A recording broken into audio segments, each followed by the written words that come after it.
साहब पानी। कह रहे कोनो काम वक्त पर नहीं करता है। पानी नीचे रख। मुर्गा बने आप। साहब मुर्गा बन, रख पानी नीचे।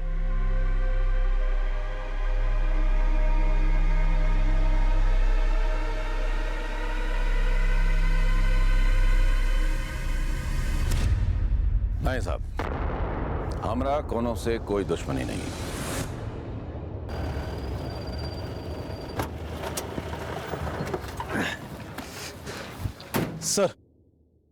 सर ये माया देवी तो अपनी जगह से हिलने का नाम ही नहीं ले रही है।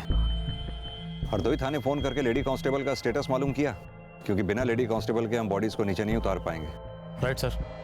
योगेश, ये क्राइम सीन की फोटोग्राफ देखकर ऐसा लगता नहीं कि इन दोनों लड़कियों ने फांसी खुद लगाई होगी। वो कैसे सर? इस पिक को ध्यान से देखो।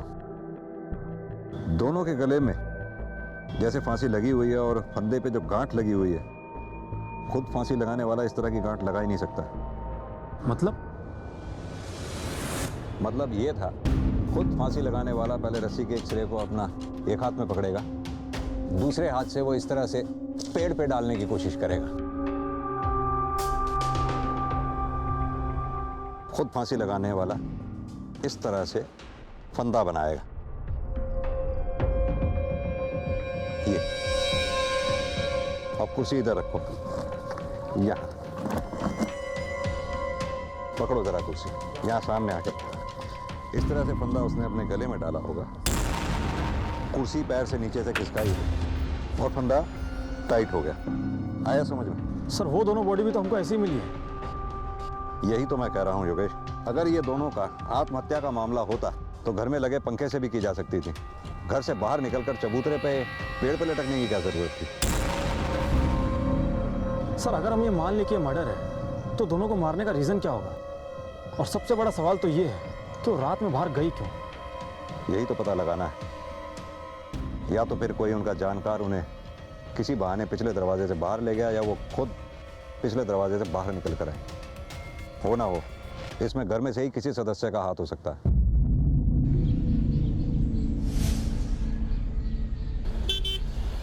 ब्रजेश जी का परिवार का गांव में बहुत इज्जत है साहब, किसी से कोई लड़ाई झगड़ा भी नहीं, पता नहीं कहाँ हो गया। अच्छा एक बात बतलाइए, ये ब्रजेश जी की बेटियां कैसी थी?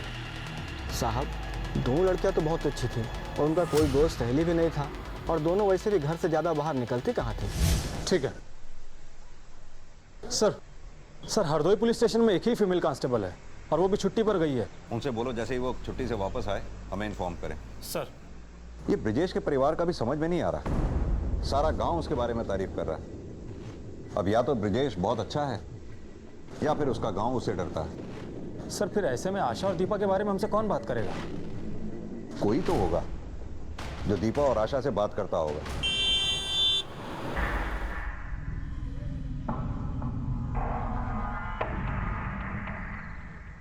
सर पता चला है कि ब्रजेश के गांव के दर्जी से आशा और दीपा के कपड़ों को लेकर बहस हुई थी। हाँ वो दोनों यहाँ आती थी साहब।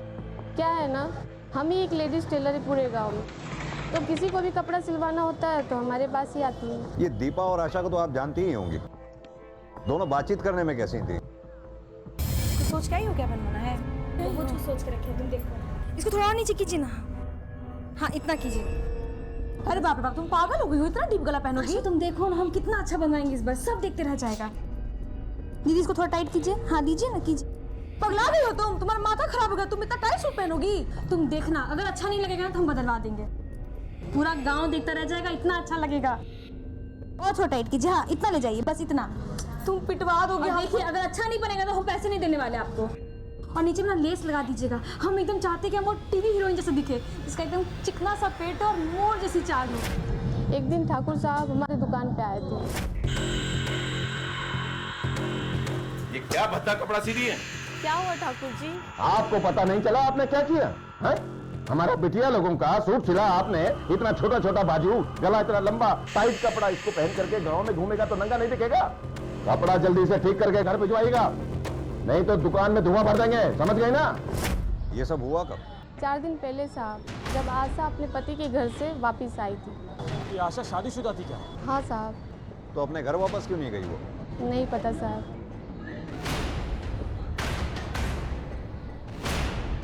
कमाल करते इंस्पेक्टर साहब आप।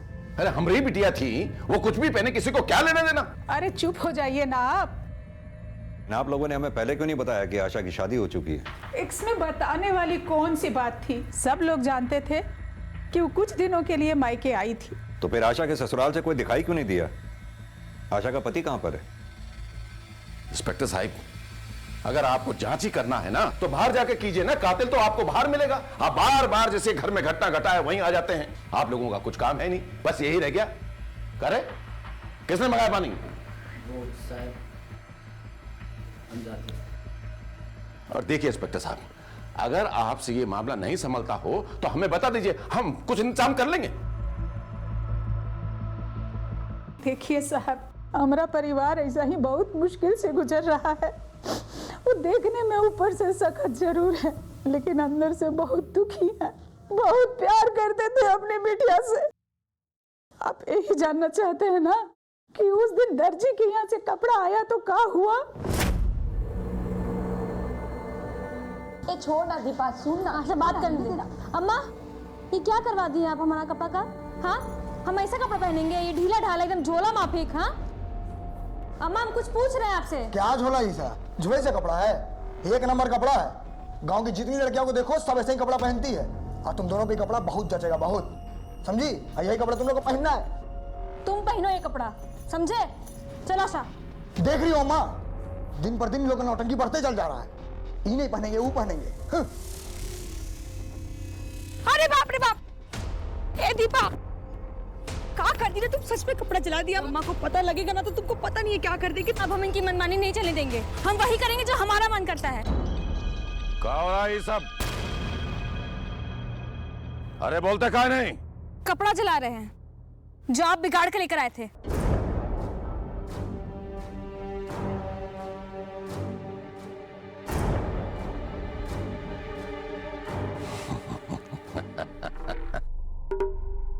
कोनो बात नहीं। अरे ठाकरों की बिटिया हैं तो खून तो बाल मारेगा ही ना। तुम दोनों दूसरा कपड़ा बनवा लेना, बढ़िया आशा। हाँ, पर पहले जैसा नहीं। हाँ, बस यही सब था हमारे बीच। दीपा की भी शादी हो चुकी थी क्या? हाँ, वो दीपा के लिए भी लड़का देख रहे थे, लेकिन आशा की शादी पहले तय हो गई तो पहले कर दी। और ये आशा की ससुराल कहां पर है? बलियापुर।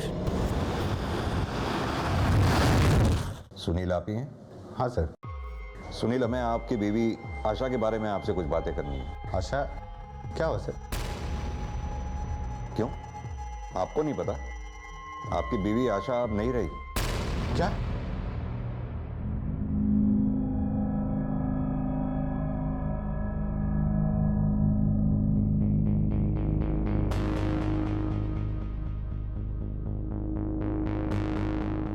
क्या हुआ उसको? क्यों, आपके ससुराल वालों ने आपको खबर नहीं की? नहीं सर। दरअसल हमें दीपा और आशा की लाशें गांव में पेड़ से लटकी मिली। सुनील, आपको क्या लगता है, क्या दीपा और आशा की कोई ऐसी मजबूरी रही होगी जिसकी वजह से ये सब हुआ? हमको नहीं पता सर, लेकिन अभी 2-3 दिन से हमारी बात भी नहीं हो रही है। क्यों?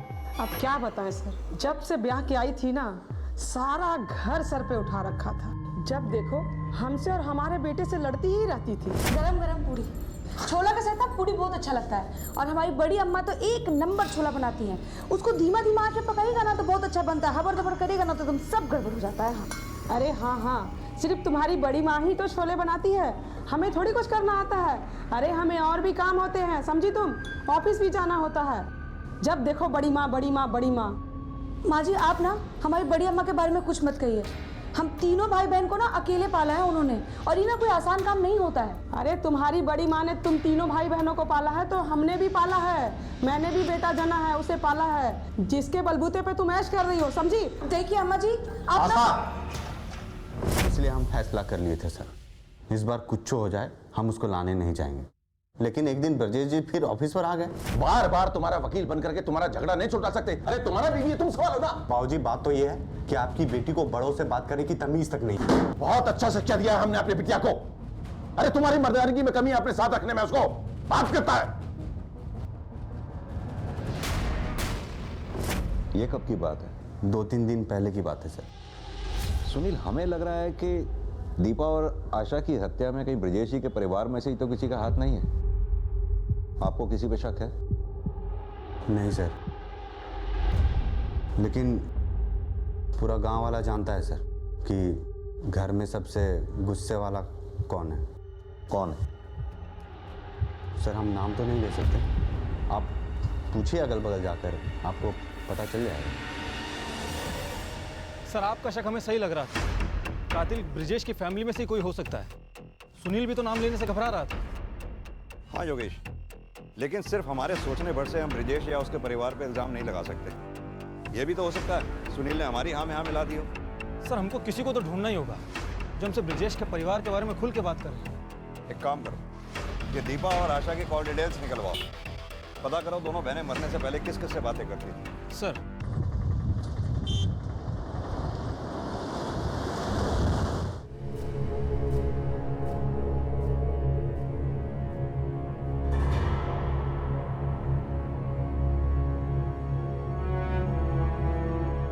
माया देवी जी, हमें ये बॉडी ले जाने दीजिए ना, नहीं तो ये यहीं खराब हो जाएगी।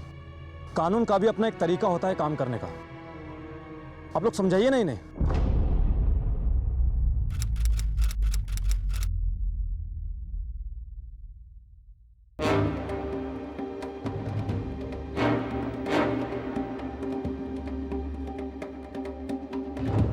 माया देवी, अपनी जिद छोड़िए, हमें इन बॉडीज को नीचे उतारने दीजिए। ये एक जघन्य अपराध है, आप समझने की कोशिश कीजिए।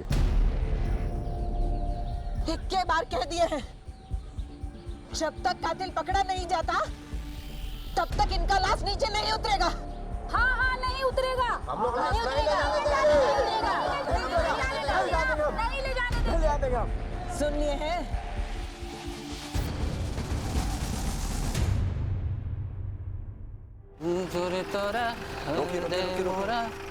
ए शंभू जी, कहाँ जा रहे हैं? घर जा रहे हैं साहब। बैठिए, हम छोड़ देते हैं आपको। नहीं साहब, हम चले जाएंगे। बिठाइए योगेश इनको। हाँ सर। साहब हमें कहाँ ले जा रहे हैं? हम कहीं नहीं लेके जाएंगे, आइए बैठिए। चलिए। साहब घर में सबसे गुस्सेले तो विनोद बाबू ही हैं। आए दिन किसी न किसी के साथ मारपीट करते रहते हैं। कुछ दिन पहले वो पीसी वाले कमलेश को कूट दिए थे। ये विनोद का दीपा और आशा के साथ भी झगड़ा हुआ था।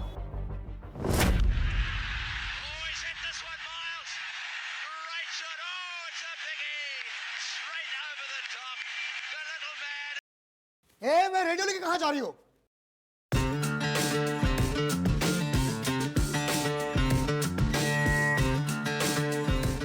पता है अगर बाबूजी तुम लोग कैसे नाचते हुए देख रहे हैं तो मार के पैर तोड़ देंगे। तो बंद करो ये गाना बजाना। काहे तोड़ देंगे वो पैर? हाँ, बाबूजी सारा दिन बैठ के समाचार सुनते रहते हैं। अरे उस पे कोई नाच सकता है क्या? पता है तुम्हारे इन्हीं हरकतों की वजह से तुम्हारा मंगेतर ने तुम्हें छोड़ा होगा। किसी पागल लड़की के साथ कौन आना चाहेगा? बेहुदा, हाँ तुम्हारा हिम्मत कैसे हुआ दीपा से ऐसे बात करने का? माफी मांगो तुम अभी। हम मांगे माफी? बहुत तेज बन गई हो। अरे छोड़ हमारा हाथ। तेज बन गई हो। दोबारा ना इसको हाथ मत लगाना। तुम दोनों को देख लेंगे हम। बहुत तेज बन रही हो ना। अच्छा, ये दीपा के मंगेतर का नाम क्या है? साहब उसका नाम हरीश है, वो धर्मपुर का रहने वाला है। ठीक है, तुम जा सकते हो। योगेश, इस केस का भी कुछ समझ में नहीं आ रहा है। रोज कोई ना कोई एक नाम इस केस से जुड़ता चला जा रहा है।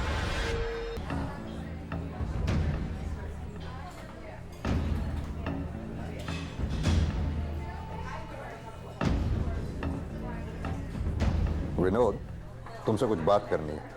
बैठिए। यहाँ बात नहीं कर सकते हैं, बहुत शोर है। कोई चिल्लम चिल्ले नहीं। बहुत रौब है तुम्हारा। ठाकुर है इंस्पेक्टर साहब, कुछ कर सकते हैं। कुछ भी, जैसे पीसीओ वाले को मारना, यहाँ तक कि अपनी दोनों बहनों का कत्ल तक कर देना। लगता है आपको कोनो गलतफहमी हो गया है।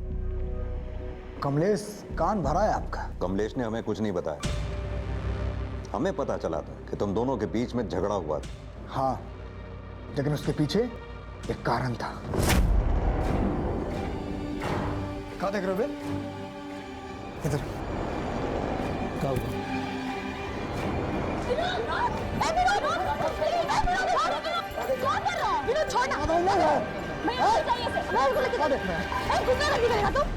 सर, कोनो गलत बात होता है ना तो अजीब लगता है, दिमाग झंझना जाता है, गुस्सा लगता है, पर इतना भी नहीं कि हम अपनी सगी बहन को मार दें। पुलिस के सामने कई उलझने थी।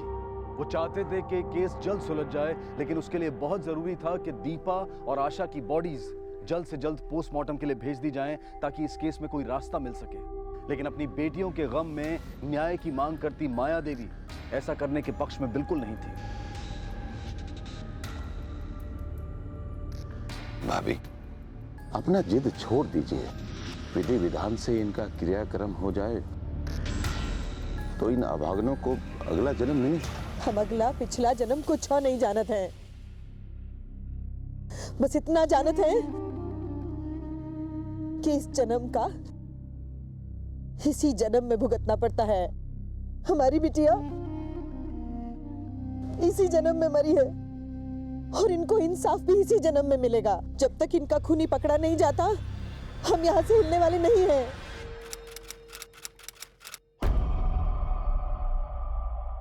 दीपा हमें बहुत पसंद थी सर।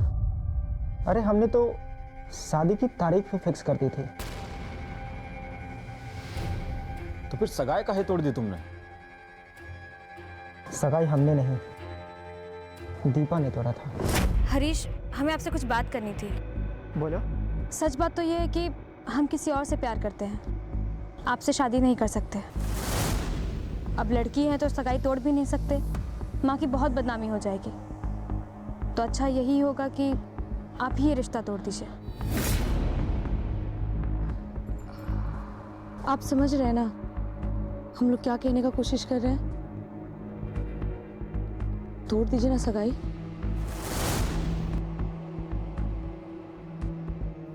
यही सच है सर। तो ये बात देवकी जी ने हमसे काहे छुपाई? अरे लड़की वाले हैं ना, और बदनामी से बचने की कोशिश तो सभी करते हैं। अच्छा, दीपा जिस लड़के से प्यार करती थी उसका जिक्र किया था उसने कभी तुमसे? नहीं सर। सर दीपा और आशा के कॉल रिकॉर्ड्स में सब कुछ नॉर्मल है। उस रात को 11 बजे उन्हें किसी का फोन नहीं आया था। एक बात और सर, आशा जब अपने ससुराल में थी तो वहां से दीपा को सुनील के मोबाइल से कॉल आते थे। हाँ, तो हो सकता है उसे आशा फोन करती हो। और सर कभी कभी तो लेट नाइट पर भी फोन किए गए हैं। बहनें भले कितनी क्लोज क्यों ना हो, लेकिन रोज रात को इतनी क्या बातें होगी करने के लिए? योगेश, ये भी तो हो सकता है कि दीपा को कॉल आशा के ना आकर के आशा के हस्बैंड सुनील के आते हो, और अभी तक हम गलत डायरेक्शन में जा रहे थे। हो सकता है आशा को दीपा और सुनील के बारे में पता चला हो और दीपा और आशा के बीच में इस बात को लेकर झगड़ा हुआ हो। इस झगड़े के दौरान दीपा का खून हो गया हो और दीपा की हत्या को आत्महत्या की शक्ल देने के लिए हो सकता है आशा ने दीपा की लाश को पेड़ तक घसीटा और फिर पेड़ पर लटका दिया। और हो सकता है फिर आशा को अपने किए पे पछतावा हुआ हो, जिसका प्रायश्चित करने के लिए उसने आत्महत्या कर ली। सर सुनील और दीपा के बीच में अगर अफेयर था भी तो मिलते तो जरूर होंगे। एक काम करो, सुनील के ऑफिस जाकर पता करो, क्या सुनील रोज ऑफिस आया करता था या फिर उससे ऑफिस में कोई मिलने आया जाया करता था। Okay sir. सर एक बात और, कि दीपा ने पिछले हफ्ते किसी मनीराम नाम के आदमी को कॉल किया था, 4 से 5 बार। योगेश, मनीराम कहीं वही आदमी तो नहीं जिसका जिक्र करके दीपा ने हरीश से सगाई तोड़ दी थी? ये कॉल रिकॉर्ड्स में मनीराम का एड्रेस कहाँ था?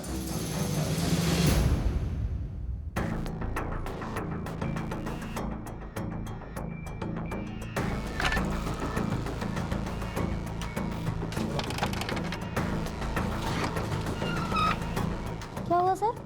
ये मनीराम कहाँ गया, कुछ मालूम है आपको? नहीं सर, 2 दिन से वो लोग तो दिखे नहीं। कि ब्रिजेश की जो बेटी है दीपा, जी, वो कभी मनीराम से मिलने के लिए आई थी क्या? नहीं सर, कभी देखा नहीं। ठीक। सुनील जी, आपकी पत्नी आशा के घर पर होने के बावजूद भी आप देर रात तक दीपा से बात करते थे। सर वो घर वाला फ़ोन हमको ऑफिस से मिला है और आशा उससे घंटों बतियाते रहती थी। आशा, आशा, आशा, अरे मेरी शर्ट कहाँ है यार? मेरी शर्ट कहाँ है? मुझे ऑफिस के लिए लेट हो रही है। अरे वहीं पे रखा है, ले लीजिए। हाँ, बैठे रहो और बतियाते रहो बस।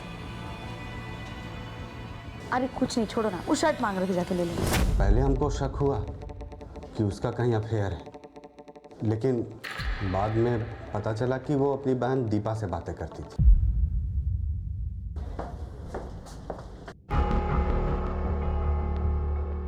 तो सुनिए। जी सर। ये सुनील डेली ऑफिस आते हैं क्या? जी सर, हर रोज़ आते हैं। अच्छा, इनसे कभी कोई लड़की मिलने आई है क्या? नहीं सर, आज तक कोई लड़की तो नहीं आई इनसे मिलने। सर ये भी तो हो सकता है कि सारा काम हरीश ने किया हो। सर दीपा ने सगाई तोड़ी थी तो हरीश का ईगो हर्ट हुआ था, तो उसने दीपा को मारना चाहा और बीच बचाव में आशा आ गई और उसी बीच बचाव में आशा भी मारी गई। योगेश, फिलहाल तो तुम साइबर सेल वालों से कहो कि वो मनीराम के फोन को ट्रेस करें। जैसे ही उसके बारे में कुछ पता चले हमें इन्फॉर्म करें। सर, बलियापुर थाने से एक महिला पुलिस मिल गई है। गुड।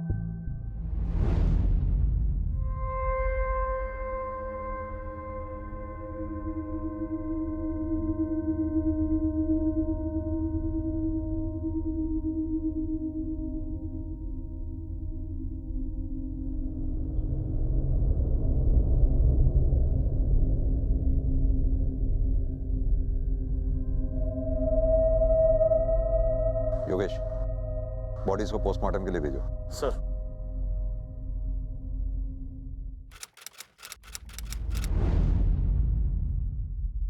सर, हमें आपसे कुछ बात करनी है।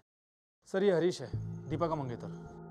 क्या बात करनी है हरीश? सर अब तक तो मैं दीपा और आशा के मौत की वजह से चुप बैठा था, लेकिन अब हमें हमारे गहने वापस चाहिए। कैसे गहने? जो गहने हमने सगाई के वक्त दीपा को दिए थे। तो ये बात तुम हमसे क्यों कह रहे हो? जाकर ब्रिजेश और उनके परिवार से कहो। हम उनके घर गए थे, लेकिन वे कह रहे हैं कि गहने उनके पास है ही नहीं। एक काम करो, उन गहनों की रसीद या लिस्ट वो हमें दे दो। ठीक है सर।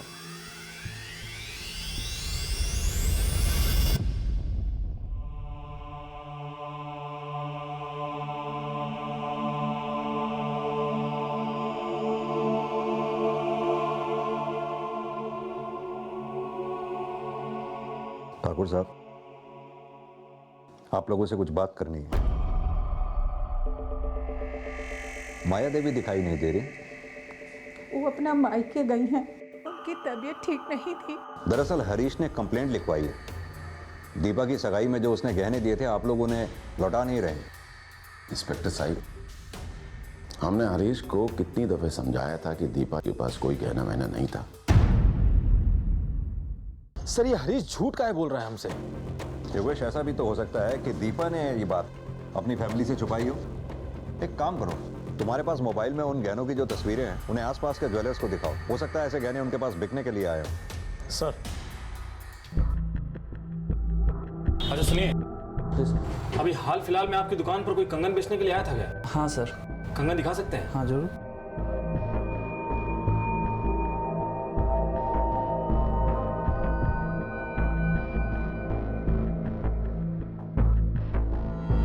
अच्छा, ये कंगन बेचने वाला कहाँ रहता है, कुछ पता है? इधर ही रहता है सर, 2 गली बगल में ही रहता है।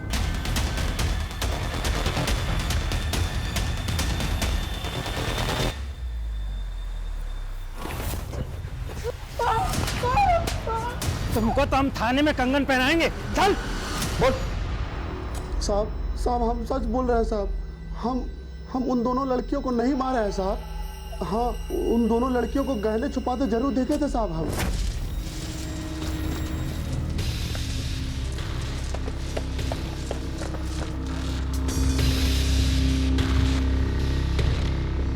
उसके बाद हम चुरा ले आए थे साहब।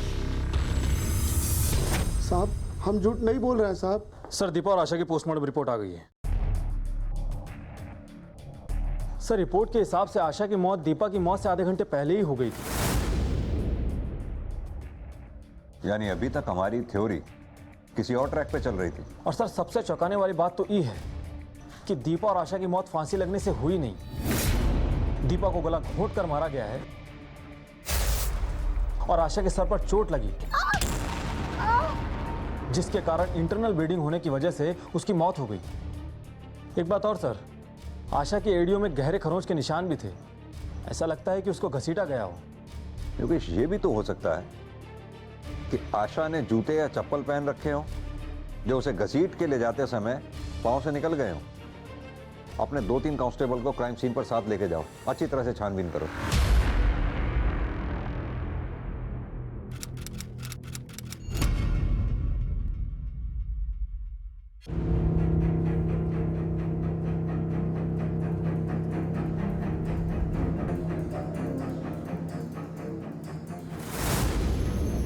सर, यहाँ एक चप्पल मिला है।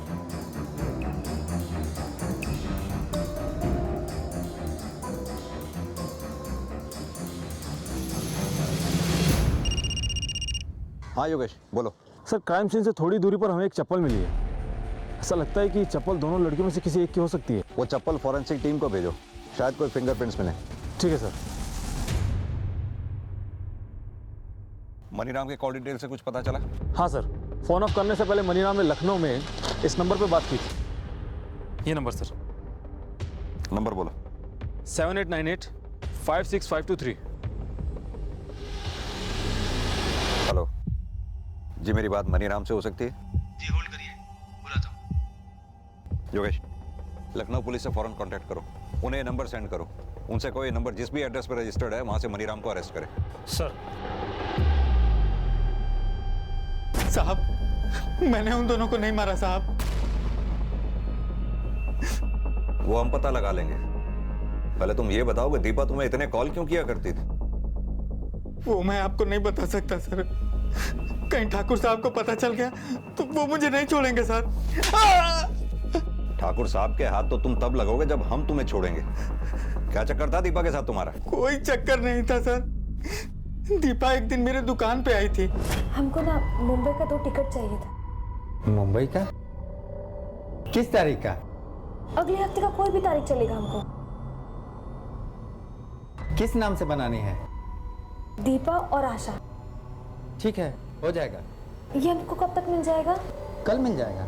दीपा ने टिकट की टाइम और डेट कंफर्म करने के लिए मुझे 3-4 बार कॉल किया था और जब टिकट बन गया तो मैं उसे देने ठाकुर साहब के घर गया था। बड़ी मालकिन! बड़ी मालकिन! कहाँ है? ये टिकट है। टिकट है? किसका? आशा और दीपा का। दीपा और आशा का? कहाँ का? बम्बई का। दीपा और आशा बम्बई जाएंगी? ये सब करने से पहले हमसे पूछ नहीं सकते थे? अरे तो उन्होंने बोला तो मैंने करा दिए। अब करा दिए तो करा दिए। सुनो, ये बात किसी से नहीं बोलिएगा, समझ गए? अब जाइए यहाँ से। ठीक है। जब आशा और दीपा की लाशें मैंने पेड़ से लटकी हुई देखी तो मैं समझ गया कि ये भागने की प्लानिंग कर रही थी, तो इनके घर वालों ने इन्हें मार डाला।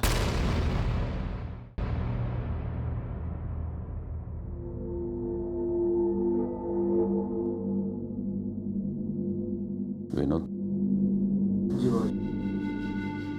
भाभी को फोन लगा और बोल के बच्चियों का आखिरी बार आकर के मुख दर्शन कर ले। माया देवी जी, आपसे एक काम था। बोलिए ना। ये एक एप्लीकेशन है, इस पे आपके साइन चाहिए थे। क्या लिखा है इसमें? इसमें लिखा है कि आपने हमें लाशों को उतारने की मंजूरी दे दी है और आपकी मंजूरी से ही लाशों का पोस्टमार्टम किया जाएगा। हमारा तबीयत ठीक नहीं चल रहा है और उस पर हम ज़्यादा पढ़े लिखे भी नहीं हैं। ये दस्तखत करने आता नहीं है हमको। कोई बात नहीं, अंगूठा लगा दीजिए। जी।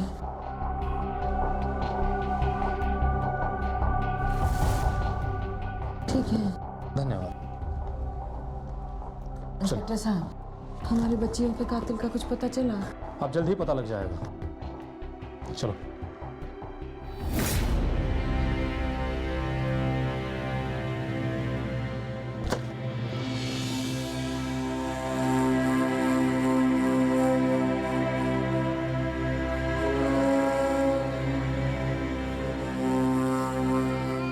तबीयत अभी तक ठीक नहीं हुई है। उनके बड़े भाई ने अभी फ़ोन पे बताया मुझे, और ये भी कहा है कि डॉक्टरों ने उन्हें और आराम करने को कहा है। कोई निदान शुरू कर देना चाहिए।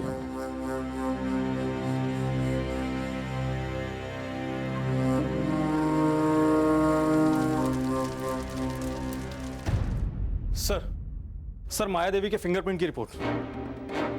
सर आशा की चप्पल पर जो फिंगरप्रिंट हमें मिले थे वो माया देवी के फिंगरप्रिंट से मैच कर गए हैं। लगता है माया देवी से मिलने का समय आ गया।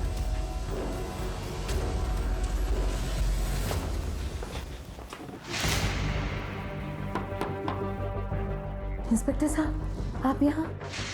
हमारी बच्चियों के कातिल का कुछ पता चला क्या? जी, अब कातिल और सबूत दोनों हमारे पास हैं।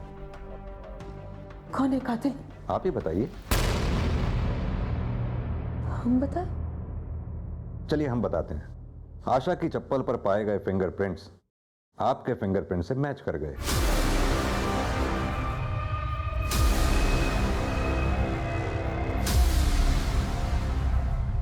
और क्या करते हम दोनों मिलके परिवार का इज्जत मिट्टी में मिला दे रहे थे।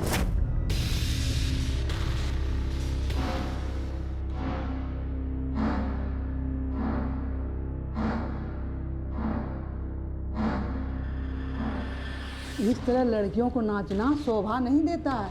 लड़कियों को कंट्रोल में रखो, नहीं तो किसी दिन भाग जाएगी।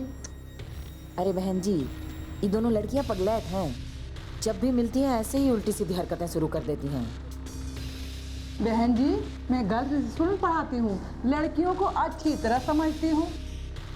आजकल की लड़कियाँ लड़कों को कम और लड़कियाँ को ज़्यादा पसंद कर रहे हैं।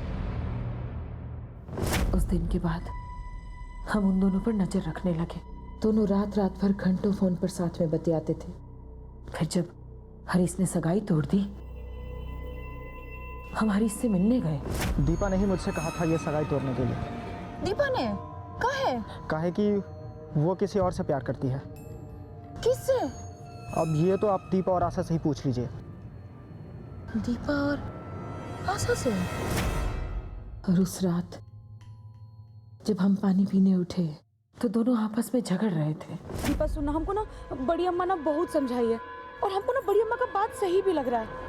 तुम जाना मुंबई, हम नहीं जाना चाहते। हमको ना नहीं बनना हीरो हीरोइन। हम ना यहीं पे सुनील के साथ रह के ना अपना घर और बसाना चाहते हैं। आशा तुम्हें क्या बोल रहे हैं? हम हमारे लिए अपनी सगाई तोड़ दिए, गहना छुपाए, ताकि हम दोनों मुंबई में अच्छे से रह सके और हीरोइन बन सके। हम जानते हैं रे, तुम ना बहुत कुछ किया हमारे लिए। तुम जाओ ना मुंबई, हम ना यही रहना चाहते हैं, हमको नहीं जाना। आशा तुम ऐसे कैसे कर सकती? तुम मतलब ही कैसे हो सकती है? आशा को कुछ नहीं पता, तुमको जाना पड़ेगा हमारे साथ। हम नहीं जाएंगे, जाना होगा आशा, तुमको जाना होगा।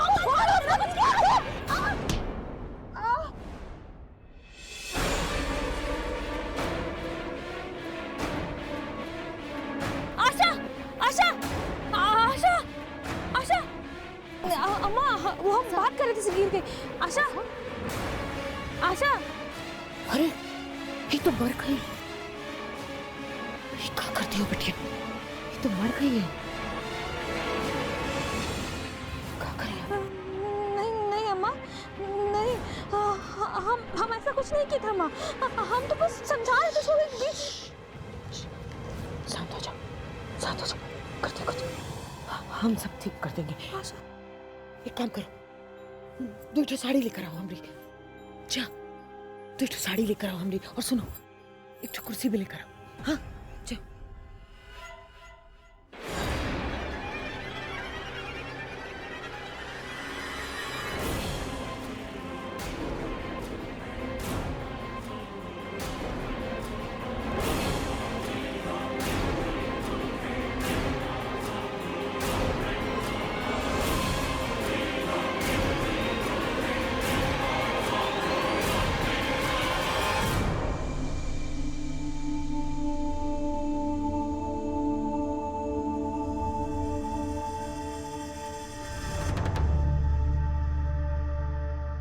अपने कमरे में जा दीपा, अपने कमरे में जा।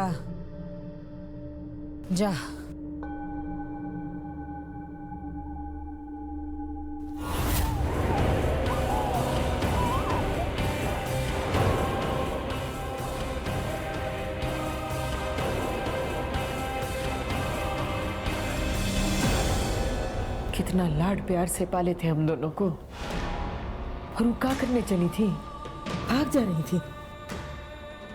परिवार का नाम पर कलंक पोत देती।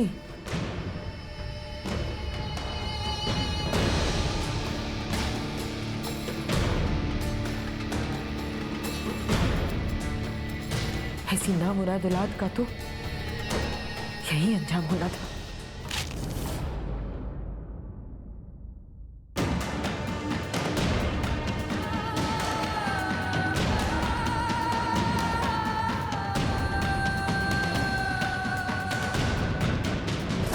इसीलिए हमने उन्हें मरने के बाद भी पेड़ पर सड़ने दिया।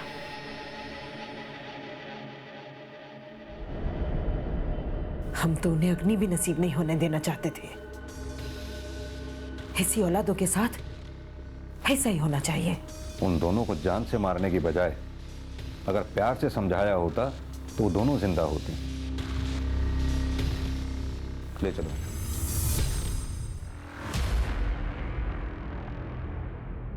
जब परिवार में एक दूसरे से बातें छुपाई जाती हैं, जब उनके बीच का विश्वास खत्म हो जाता है, तो आगे चलकर कहीं ना कहीं उनके बीच में नफरत की एक खाई बन जाती है, जो कभी भी किसी जुर्म या हादसे का कारण बन सकती है। बच्चों और माता पिता का आपस में वक्त बिताना, एक दूसरे की परेशानियों को बांटना, ये बहुत जरूरी है। हमें ये समझना होगा कि हमारी सबसे बड़ी दौलत हमारा वक्त ही है, और उसे अपने परिवार और अपने बच्चों के साथ बांटना एक खुशहाल जीवन की निशानी है। दीपा और आशा भी इन्हीं हालात का शिकार थी, और घर वालों की जरूरत से ज्यादा पाबंदियां उनके लिए दुख और घुटन बन गई थी, जो कि शायद माया देवी समझ नहीं पाई, और गुस्से और आवेश में वो गुनाह कर बैठी जिसकी सजा पूरे परिवार ने भुगती। माया देवी को उनके इस जघन्य अपराध के लिए आईपीसी की धारा 302 के तहत आजीवन कारावास की सजा सुनाई गई। अब मैं अनूप सोनी आपसे विदा लेता हूं। फिर मुलाकात होगी अगले एपिसोड में एक और चौंका देने वाले केस के साथ। तब तक अपना और अपने परिवार का ख्याल रखें और देखते रहें क्राइम पेट्रोल डायल 100। सबक एक को सीख हम सबको। जय।